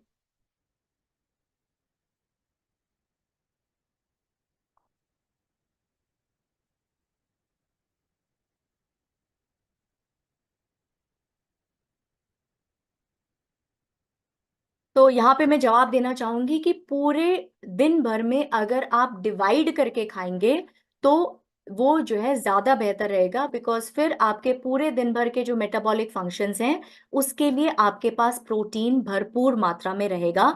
लेकिन मॉर्निंग की शुरुआत डेफिनेटली आपको प्रोटीन रिच ब्रेकफास्ट से, या जो भी आप पहला मील ले रहे हैं उसमें प्रोटीन की सही क्वांटिटी से डेफिनेटली करनी चाहिए।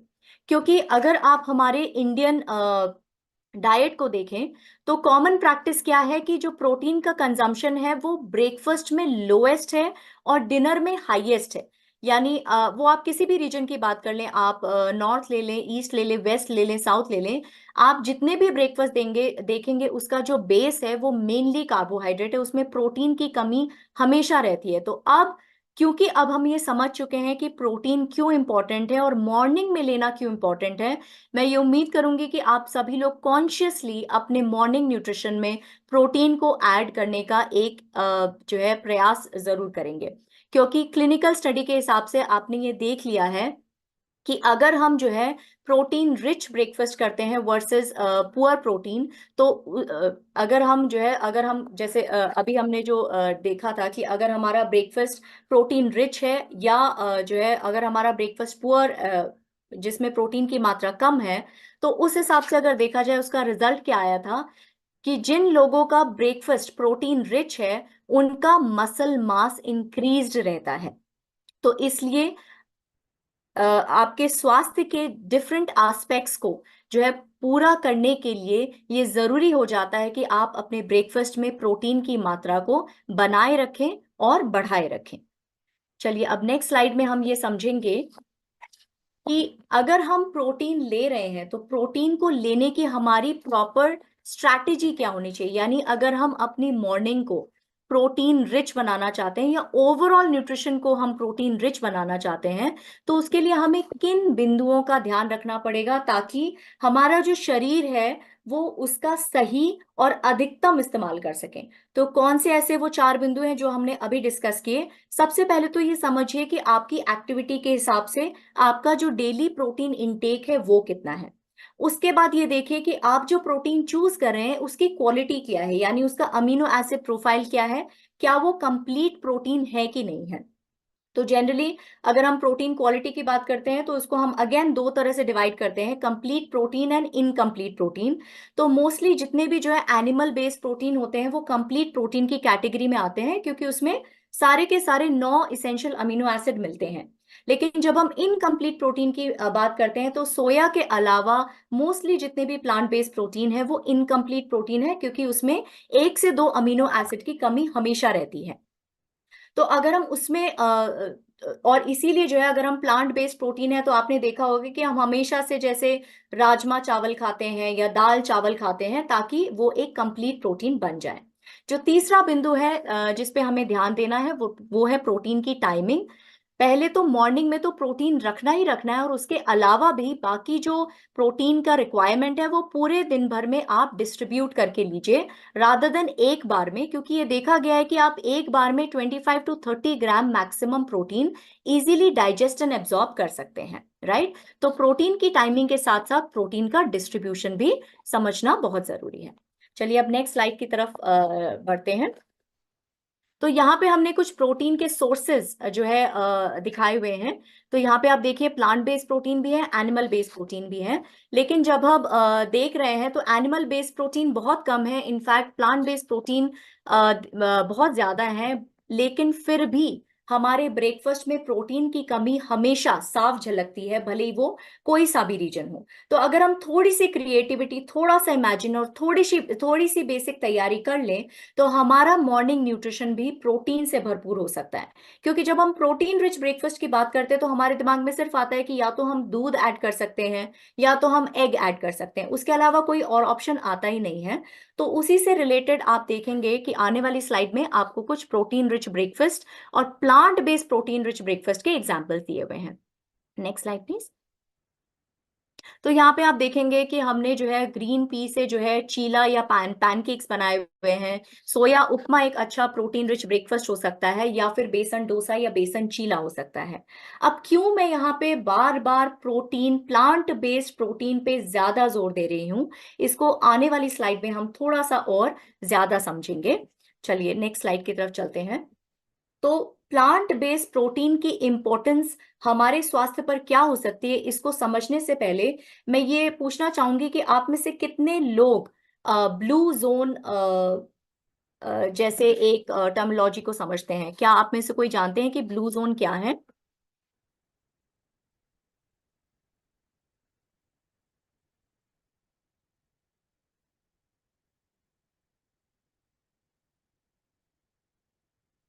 ओके, ठीक है, मुझे आंसर्स मिल रहे हैं। ब्रिजेश जी बोल रहे हैं, सतिंदर जी बोल रहे हैं कि ब्लू जोन वो जानते हैं। ठीक है, जो जानते हैं और जो नहीं भी जानते उनके लिए मैं बता दूं कि ब्लू जोन दुनिया के वो क्षेत्र हैं जहां पर पॉपुलेशन, जो जनसंख्या है उसका, उसके जो अधिकांश लोग हैं वो अपनी उम्र से ज्यादा जीते हैं। और अपनी उम्र से ज्यादा जीते हैं, मैं कहने का मतलब है रोग मुक्त जीते हैं। इसका मतलब उनका जो क्वालिटी ऑफ लाइफ है वो बहुत ही अच्छा है। अब उसके पीछे की जो है वजह जानने की कोशिश करते हैं। तो यहाँ पे आप देख पा रहे हैं उसके पीछे की 4 वजह हैं। सबसे पहले तो उनका फूड मेजरली प्लांट बेस्ड है, और वो जब खाते हैं तो वो मॉडरेशन में खाते हैं, वो कभी भी अपनी लिमिट से ज्यादा नहीं खाते हैं। दूसरी चीज, इस क्षेत्र के लोग, ये 5 क्षेत्र हैं जो जो है United States, Italy, Costa Rica, Greece और जापान में है। और इनका सबसे पहले डाइट मेजरली प्लांट बेस्ड है, और ये इस क्षेत्र में रहने वाले लोग किसी ना किसी मूवमेंट में इन्वॉल्व रहते हैं, जैसे वॉकिंग हो गया, गार्डनिंग हो गया, फार्मिंग हो गया। इनका तीसरा पॉइंट क्या है, इनका जीवन के प्रति जो दृष्टिकोण है वो बहुत सकारात्मक है, और इनका जो सोशल कनेक्ट है वो बहुत स्ट्रॉन्ग है, राइट। हालांकि सारे क्षेत्र में जो जनसंख्या है या जो ये लोग हैं वो स्ट्रिक्ट वेजिटेरियन नहीं है, लेकिन इनका जो खान पान है वो अधिकांशतः प्लांट बेस्ड ही है। तो अगर हम देखेंगे नेक्स्ट स्लाइड में, आप देख पाएंगे कि इनका खान पान का तरीका कैसा है। तो अगर आप देखेंगे डेली बेसिस पे ये नट्स लेते हैं, पानी का इंटेक बहुत अच्छा रहता है इनका। प्लांट बेस्ड यानी बीन्स जो है ऑलमोस्ट काफी अच्छी क्वांटिटी में रहता है।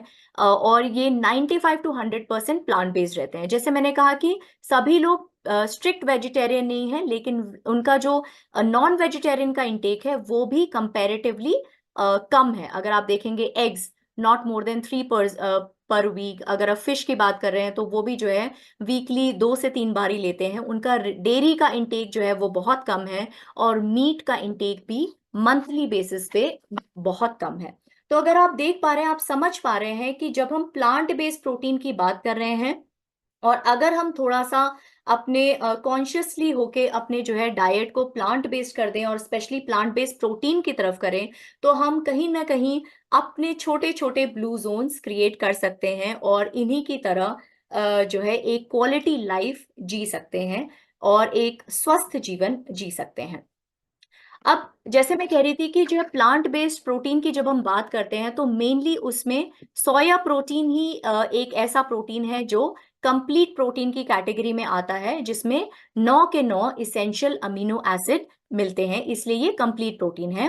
दूसरी चीज, इसकी डाइजेस्टिबिलिटी बहुत अच्छी है, और ये आइसोफ्लेवॉन्स में रिच है। आइसोफ्लेवॉन्स बेसिकली जो है सोयाबीन में पाए जाने वाला एक स्पेशल कंपोनेंट है, और इसका आपके डिफरेंट सिस्टम्स पे बहुत ही पॉजिटिव इम्पैक्ट है, बहुत ही हेल्दी इम्पैक्ट है। आपका जो हार्ट हेल्थ है उसको इम्प्रूव करने में हेल्प करता है। आपका जो मेनोपॉज के बाद जो बोन लॉस होता है, जो कैल्शियम लॉस होता है, उसको प्रिवेंट करने में हेल्प करता है। और साथ ही साथ इसको सुपर न्यूट्रिएंट कहा जाता है इसके एंटीऑक्सीडेंट और एंटी इन्फ्लेमेटरी बेनिफिट्स के कारण। उसके अलावा आजकल के टाइम पे अगर आप देखें तो बहुत सारे लोग लैक्टोज इंटॉलरेंट हैं। तो जो लोग लैक्टोज इंटॉलरेंट हैं उनके लिए अगर हम कंप्लीट प्रोटीन की बात करें तो सोया प्रोटीन एक बहुत अच्छा सोर्स माना जा सकता है। और क्योंकि ये प्लांट बेस्ड है, ऑटोमेटिकली इसका जो सैचुरेटेड फैट है ये लो है, और ये जो है लो इन सैचुरेटेड फैट और कोलेस्ट्रॉल है। तो कहीं ना कहीं ये हमारे ओवरऑल स्वास्थ्य के लिए एक बहुत अच्छा ऑप्शन बन सकता है। Next slide please. तो अगर हम सोया प्रोटीन की बात करें तो कहीं ना कहीं एक मन में आता है कि शायद सोया प्रोटीन हमारे उतना इफेक्टिव नहीं होगा। अगर हम मसल सिंथेसिस की बात करें तो यहाँ पे हम इसको 2 तरह से समझ सकते हैं सोया प्रोटीन के बेनिफिट्स को। सबसे पहले एनाबॉलिक। तो अगर हम मेटाबॉलिज्म की बात करें उसको 2 कैटेगरी में डिवाइड करते हैं। अगर हम कुछ भी बन रहा है हमारी बॉडी में उसको हम एनाबॉलिज्म कहते हैं, और कुछ भी हमारी बॉडी में टूट फूट रहा है उसको हम कैटाबॉलिज्म कहते हैं। तो सोया प्रोटीन का अगर हम एनाबॉलिक इफेक्ट देखें मसल सिंथेसिस में तो it is as comparable as the whey protein also. तो इसीलिए जो है अगर हम सोया प्रोटीन को muscle mass improve, lean muscle mass improve करने के लिए भी इस्तेमाल करें तो वो कहीं ना कहीं उसका पॉजिटिव इम्पैक्ट रहेगा हमारे मसल मास गेन के लिए।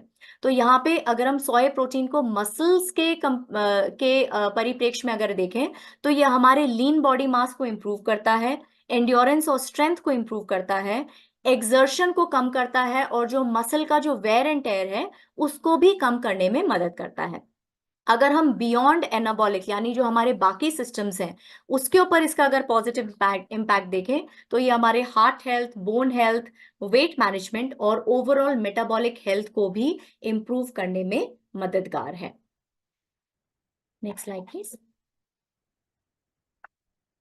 तो अभी अगर हम बियॉन्ड एनाबॉलिक इफेक्ट्स को अगर हम थोड़ा सा और डिटेल में समझेंगे तो हार्ट हेल्थ को कैसे इंप्रूव करता है, बिकॉज ये जो है सैचुरेटेड फैट्स और कोलेस्ट्रॉल में लो है तो ये आपके टोटल कोलेस्ट्रॉल को कम करता है, आपके जो बैड कोलेस्ट्रॉल है उसको कम करता है और ट्राइग्लिसराइड को कम करता है। इस तरह से ये आपके हार्ट हेल्थ को इंप्रूव करने में सहायक है। अगर हम बोन हेल्थ की बात करें तो ये कैल्शियम लॉस को, स्पेशली मेनोपॉजल वुमेन में कैल्शियम लॉस को कम करने में मदद करता है, तो कहीं ना कहीं ये बोन मिनरल डेंसिटी को भी इंप्रूव करता है। मेटाबॉलिक हेल्थ की बात करें तो ये आपको एक सटाइटी की फीलिंग देता है और जो है आपका जो एनर्जी एक्सपेंडिचर को उसको बढ़ाता है और इनडायरेक्टली आपके वेट मैनेजमेंट में हेल्प करता है, बिकॉज जो आपके ब्लड शुगर को प्रॉपरली मेंटेन रखता है, आपके फैट बर्निंग को इंप्रूव करता है, आपके लीन बॉडी मास को इंप्रूव करता है। तो कहीं ना कहीं आप देख पा रहे हैं कि सोया प्रोटीन की जब हम बात करते हैं वो सिर्फ मसल्स ही नहीं, इनफैक्ट बियॉन्ड मसल्स यानी anabolic, beyond anabolic effects of soya protein की बात करें तो हमारे जो मेजर सिस्टम्स हैं, heart health, metabolic health, weight management, bone health, उन सभी में इस सोया प्रोटीन का एक पॉजिटिव इम्पैक्ट देखने को मिलता है। Next slide please. अब सोया प्रोटीन के आसपास बहुत सारे मिथ्स एंड फैक्ट्स हैं और जब आप ग्राउंड में जाते हैं, आप जब लोगों से मिलते हैं तो डेफिनेटली ये सवाल ये जो गलत अवधारणाएं हैं ये डेफिनेटली आप इसका सामना जरूर करते होंगे और कहीं ना कहीं आप सबके मन में भी ये रहता होगा कि सोया प्रोटीन अगर हम ज्यादा क्वांटिटी में लेंगे, कंटिन्यूस लेंगे तो क्या ये सारी प्रॉब्लम हो सकती है कि नहीं हो सकती है। तो इन गलत अवधारणाओं को जो है पूरी तरह से निरर्थक साबित करने के लिए ये स्लाइड हमने यहाँ पे स्पेशली रखी है ताकि आपके पास सारे जवाब हों जब भी सोया प्रोटीन से रिलेटेड कुछ भी गलत अवधारणा आपके सामने आ रही है। तो सोया प्रोटीन ये कहा जाता है कि जो है वो आपके रिप्रोडक्टिव हॉर्मोन्स को अफेक्ट करता है, तो ये पूरी तरह से गलत है। सोया प्रोटीन में डेफिनेटली आइसोफ्लेवोन्स प्रेजेंट होते हैं जो फाइटोएस्ट्रोजन कैटेगरी में आते हैं, लेकिन करंट स्टडीज में कहीं भी ये सजेशन या कंक्लूजन नहीं है कि सोया का कोई सिग्निफिकेंट रोल है मेल फीमेल हार्मोन्स को अफेक्ट करने के लिए। दूसरी चीज आपने ये सुना होगा कि सोया अगर हम खाएंगे तो अर्ली प्यूबर्टी शुरू हो जाएगी, यानी जो मेच्योरिटी है वो जल्दी आ जाएगी, तो ये भी बिल्कुल गलत अवधारणा है। कोई भी रिसर्च ये कंक्लूड नहीं करती है कि सोया के सेवन से प्यूबर्टी जल्दी शुरू हो जाती है। तीसरी चीज आपने बहुत कॉमनली ये सुना होगा कि soya is bad for your thyroid, यानी सोया आपके थायराइड के लिए बैड है। यहाँ पे मैं समझा दूं कि जिसके पास भी एक हेल्दी थायराइड ग्लैंड है, जिनको थायराइड का प्रॉब्लम है उनको तो डेफिनेटली डॉक्टर का कंसेंट या डॉक्टर से सजेशन लेना चाहिए, बट जिनका भी थायराइड हेल्दी है, जिनके थायराइड वैल्यूज बिल्कुल ठीक हैं, उसमें कहीं भी ये किसी भी रिसर्च में ये कंक्लूड नहीं हुआ है कि सोया एक हेल्दी थायराइड के लिए बुरा ऑप्शन है। अगर आपका थायराइड हेल्दी है तो उसका सोया का उस ग्लैंड के ऊपर कोई भी विपरीत प्रभाव नहीं पड़ता है। और चौथी चीज आपने ये बहुत कॉमनली सुना होगा कि सोया एलर्जीज बहुत कॉमन है, लेकिन यहाँ पे मैं फिर से ये समझा दूं कि सोया एलर्जीज जो परसेंटेज है वो कंपैरेटिव टू दूध या कंपैरेटिव टू नट्स बहुत बहुत कम है, बहुत लेस परसेंटेज है। जिनको सोया से एलर्जी है डेफिनेटली उनको निश्चय ही सावधानी बरतनी चाहिए, लेकिन सोया एलर्जी का परसेंटेज बहुत कम है और इसको कुछ हद तक डाइजेस्टिव सिस्टम को इम्प्रूव करके इसको ओवरकम भी किया जा सकता है। लेकिन जिनको सोया की प्रूवन एलर्जी है उनको निश्चय ही सावधानी बरतनी चाहिए। अब क्यों हम यहाँ पे मिथ्स एंड फैक्ट्स की बात कर रहे हैं, ma'am sir back last the back slide please. तो यहाँ पे हम क्यों इस चीज को हम मिथ कह रहे हैं, क्योंकि ये जो स्टडीज हैं ये एनिमल्स में की गई हैं, और इन स्टडीज में जो आइसोफ्लेवोन की क्वांटिटी यूज की गई है वो जो है ह्यूमन कंजम्पशन से कई गुना ज्यादा है, राइट। तो इसीलिए ये कंक्लूड करना कि जो एनिमल्स में रिजल्ट आया है वही ह्यूमंस में रिजल्ट आएगा, इनफैक्ट वे बियॉन्ड जो ह्यूमन कंजम्पशन की जो लिमिट है उससे ज्यादा यूज करके, तो ये बिल्कुल ही एक गलत अवधारणा है। और इसीलिए ये किसी भी स्टडी में ये कंक्लूड नहीं हो पाया है कि ये जो सारे मिथ्स हैं वो एक्चुअली सच हैं। इनफैक्ट आप सभी को ये कॉन्फिडेंटली सजेस्ट कर सकते हैं कि ये सारे के सारी गलत अवधारणाएं हैं। अगर हम जो है साउथ ईस्ट एशिया की बात करें, जहाँ पे स्टेपल फूड ही सोया है, सोया पेस्ट है, सोया जो है सॉस है, तो इसका मतलब अगर वहां पे सोया स्टेपल फूड है तो उनके तो सारे रिप्रोडक्टिव हॉर्मोन्स हे वायर हो जाने चाहिए थे, उनके सारे गर्ल्स बॉयज की प्यूबर्टी अर्ली हो जानी चाहिए थी, या उन सभी को थायराइड प्रॉब्लम हो जानी चाहिए थी। तो कहीं ना कहीं अब आप ये समझ सकते हैं कि सोया का आपके इन सारी गलत अवधारणाओं का जो एक सोया जो है इन सारी गलत अवधारणाओं, फैक्ट यही है कि सोया का इन सारी चीजों पे कोई गलत प्रभाव नहीं पड़ता है। Next slide please. तो अब हम ये पूरे कॉन्फिडेंस के साथ कह सकते हैं, निष्कर्ष में हम यही कह सकते हैं कि प्रोटीन के बिना एक शरीर और स्वास्थ्य की कल्पना नहीं की जा सकती है। सही मात्रा में प्रोटीन लेना ही चाहिए, यानी प्रोटीन की जरूरत सबको है और हर कोई प्रोटीन ले सकता है। कितना लेना है, कब लेना है, कैसे लेना है, ये ध्यान में रखते हुए, तो हर सत्र के साथ हम ये उम्मीद करते हैं कि आप हर दिन और ज्यादा शाइन करते रहें। और आई थिंक अभी तक आप ऑलरेडी शाइन कर रहे होंगे, तो अभी नेक्स्ट स्लाइड में हम समझेंगे कि एक्चुअली शाइन है क्या। आई थिंक अगर आप यहाँ पे कुछ ऑप्शंस दिए हुए, हेल्दी ऑप्शंस दिए हुए हैं, प्लांट बेस्ड प्रोटीन को आप कैसे अपने डाइट में इंक्लूड कर सकते हैं। ब्रेकफास्ट में आप जैसे मूंग दाल चीला ले सकते हैं, चिकपी सैलेड ले सकते हैं, अलग अलग तरह की स्मूदीज ले सकते हैं, जो है पनीर भुर्जी ले सकते हैं, मसाला चना ले सकते हैं, पीनट्स ले सकते हैं, लंच और डिनर में राजमा, पालक पनीर, चना मसाला, दाल तड़का, ये सारे ऑप्शंस आप प्लांट बेस्ड प्रोटीन को अपने डाइट में इंक्लूड कर सकते हैं। अब चलते हैं शाइन की तरफ, और आई थिंक अभी तक आप सबको शाइन का मतलब पूरी तरह से समझ में आ गया होगा। अपने दिन की शुरुआत, हर दिन की शुरुआत एक सकारात्मक सोच के साथ करें, अपने न्यूट्रिशन में किसी तरह की कमी ना करें, अपना मॉर्निंग न्यूट्रिशन डेफिनेटली मिस ना करें। आप जो अचीव करना चाहते हैं उसके प्रति आपकी जो इंटेंशंस हैं वो बिल्कुल जो है क्लियर हो। हर दिन कुछ नया लर्न करें, इसीलिए हम हर दिन एक नए टॉपिक के साथ आपके सामने आते हैं, ताकि आप कुछ ना कुछ उस दिन नया लर्न कर सकें और अपनी डेली एक्सरसाइज कभी भी मिस ना करें। तो आगे आने वाली स्लाइड्स आई थिंक इसी के लिए और डिटेल में है। तो नेक्स्ट स्लाइड सर। ये ऑलरेडी हम न्यूट्रिशन अपना लेते रहिए, अपनी इंटेंशंस को क्लियर रखिए, क्या आप दिन भर में अचीव करना चाहते हैं, नया सीखते रहिए और साथ में एक्सरसाइज करते रहिए। और इसी के साथ जो है हर दिन हम आपके आपके साथ नई रेसिपीज और नई एक्सरसाइज वीडियो के साथ आते हैं। तो टाइम हो गया है रेसिपी ऑफ द डे का।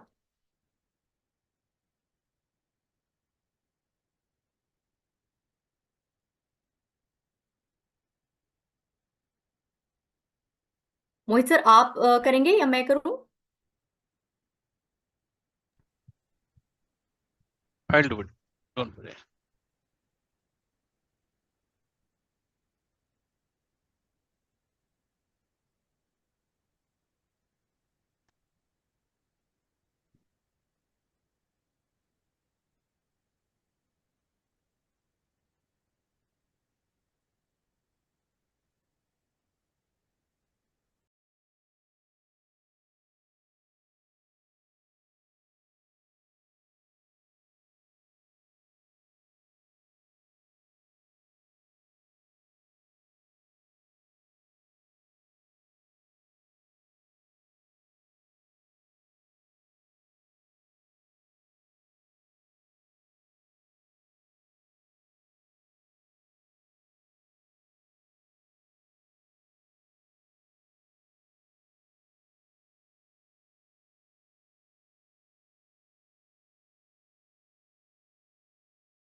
दूसरी रेसिपी एक बेवरेज की रेसिपी है और बिल्कुल सीजन के मुताबिक है।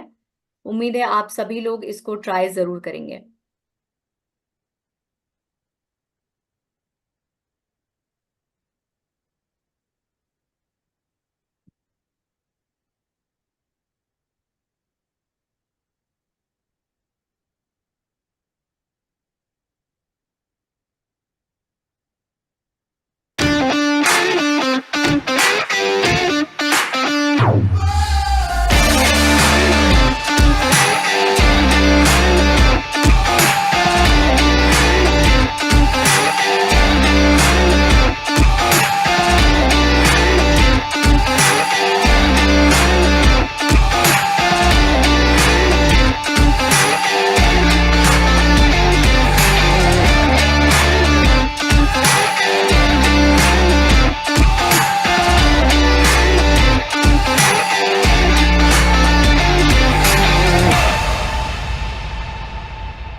इस रेसिपी में अगर आप में से कोई लैक्टोज इंटॉलरेंट है और मिल्क का इस्तेमाल नहीं कर पा रहा है तो आप इसकी जगह वीगन मिल्क का इस्तेमाल कर सकते हैं, जैसे आपका आमंड मिल्क हो गया, सोय मिल्क हो गया या फिर ओट मिल्क हो गया। अब इतना हम लोग खा पी रहे हैं तो उसको बर्न करने के लिए डेफिनेटली एक्सरसाइज भी बहुत जरूरी है। तो अब नेक्स्ट वीडियो आपका एक्सरसाइज का है।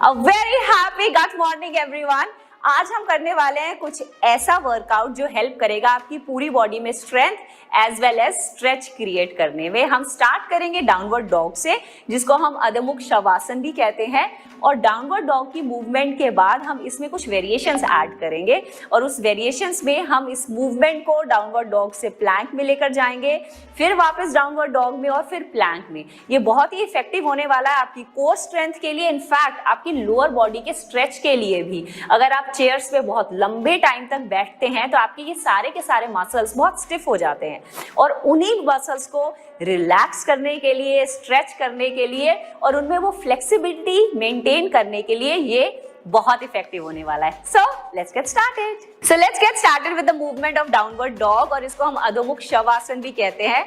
बट शवासन के नाम से don't get fooled around because ये बिल्कुल भी रिलैक्सिंग नहीं होने वाला है। Will come down on the force, which means आपके जो हाथ हैं वो शोल्डर्स के नीचे होंगे, आपके जो नीज हैं आपके हिप्स के नीचे होंगे। कोर को लंबा और टाइट करेंगे, अच्छे से गहरी सांस भरेंगे और सांस को छोड़ते हुए पंजों को अंदर स्क्वीज करते हुए स्ट्रेच करेंगे पीछे की तरफ। हील्स को मैट पे ले जाएंगे, अपने काफ मसल्स को, हैमस्ट्रिंग्स पे अच्छा सा प्रेशर फील करेंगे। आपने सांस छोड़ा है तो नाभि को अंदर की तरफ खींचते हुए पीछे की तरफ पुश करेंगे, मतलब ऐसे स्क्वीज करेंगे कि आपकी अपर बॉडी पूरी की पूरी अच्छे से अलाइन हो जाए। Feel that length in your spine. Feel that strength in your lower body as you hold this position. जितनी देर आप इस पोजीशन में रहेंगे आपके लिए बहुत फायदेमंद है कि एज यू कैन सी कि सारा का सारा जो ब्लड फ्लो है वो आपकी ब्रेन की तरफ आ रहा है। तो ये स्ट्रेस रिलीफ के लिए बहुत अमेजिंग पोज है, आपको अच्छे से रिलैक्स करता है। इनफैक्ट हेयर ग्रोथ के लिए बहुत अमेजिंग पोज है। और अगर किसी कारण से आपकी हील्स मैट तक नहीं जा रहे हैं तो आप वॉक द डॉग कर सकते हैं, मतलब सांस भरते और छोड़ते हुए घुटनों को अंदर की तरफ स्ट्रेच करेंगे और दूसरी लेग को बाहर की तरफ, इस तरह से। हम इस मूवमेंट को वॉक द डॉग कहते हैं और अगेन बहुत इफेक्टिव मूवमेंट है आपकी स्पाइन में वो लेंथ लाने के लिए, वो स्ट्रेच लाने के लिए। पूरे अच्छे से स्ट्रेच करेंगे, लेंथन करेंगे, फिर स्ट्रेच करेंगे, फिर लेंथन करेंगे, इस तरह से पूरा अच्छे से फील करेंगे इस मूवमेंट को। कम से कम 10 to 15 टाइम्स और 2 से 3 सेट करेंगे और फिर वापस सांस को छोड़ते हुए घुटनों पे और रिलैक्स करते हुए बाल आसन में। इस पोज के अंदर हम थोड़ी सी इंटेंसिटी ऐड कर सकते हैं by changing the move from downward dog to plank and then again back to downward dog. आइए ट्राई करते हैं। आप इसी तरह से स्टार्ट करेंगे, कोर को एंगेज करके रखेंगे। आप दोनों पंजों पे आते हुए डाउनवर्ड डॉग में जाएंगे, फिर लंबी गहरी सांस भरते हुए प्लैंक में आएंगे, फिर सांस को छोड़ते हुए डाउनवर्ड डॉग में जाएंगे, फिर सांस को भरते हुए प्लैंक, सांस को छोड़ते हुए, सांस को भरते हुए, सांस को छोड़ते हुए, सांस को भरते हुए, सांस को छोड़ते हुए। इसी तरह से 10 से 15 मूवमेंट करेंगे। Feel that strength and the stretch in your full body.